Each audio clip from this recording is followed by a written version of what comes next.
Now, Liberal Democrat Senator David Leyonhjelm is taking action after being labelled an angry white male in a newspaper last week.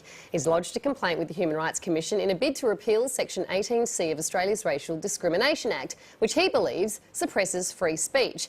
Now, Section 18C makes it illegal to commit an act that is reasonably likely to offend, insult, humiliate or intimidate someone. And Senator Leyonhjelm joins us now to explain why angry white males everywhere should consider themselves an oppressed minority. David, help us out here. What exactly are you so offended about? Is it the angry bit? Is it the white bit? Is it the male bit?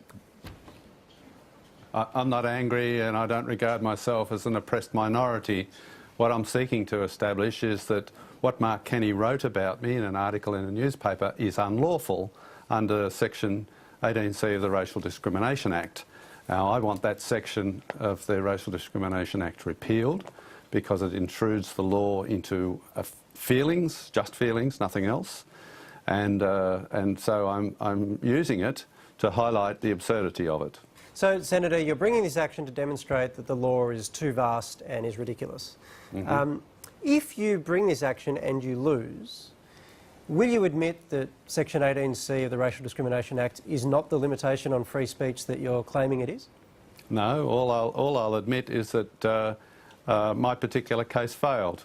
Right, and so if you do that and ultimately if you fail, doesn't that mean the law simply isn't as restrictive as you're saying it is?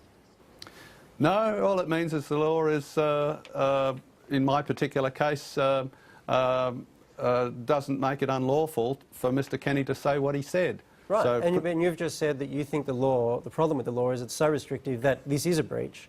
So if you're wrong about that, is it possible you're just wrong about what the law actually means? Well, no, I'm a free speech advocate. I think feelings should not be subject of the law. We shouldn't go running off to the government saying that nasty person hurt my feelings.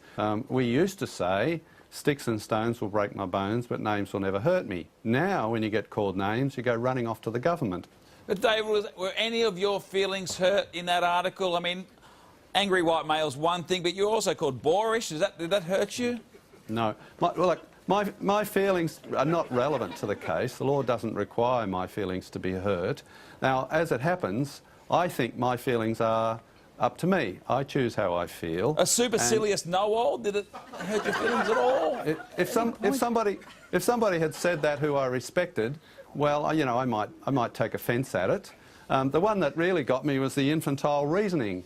I mean, that came close to offending me. But again, it wasn't.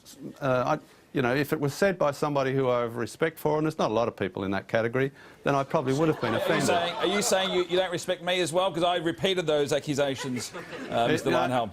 Respect has to be earned. Has to be earned. You didn't mention the Besser block. Yeah, well, also the empathy of a Besser block, which I found interesting. What is a Besser block? What is a brick?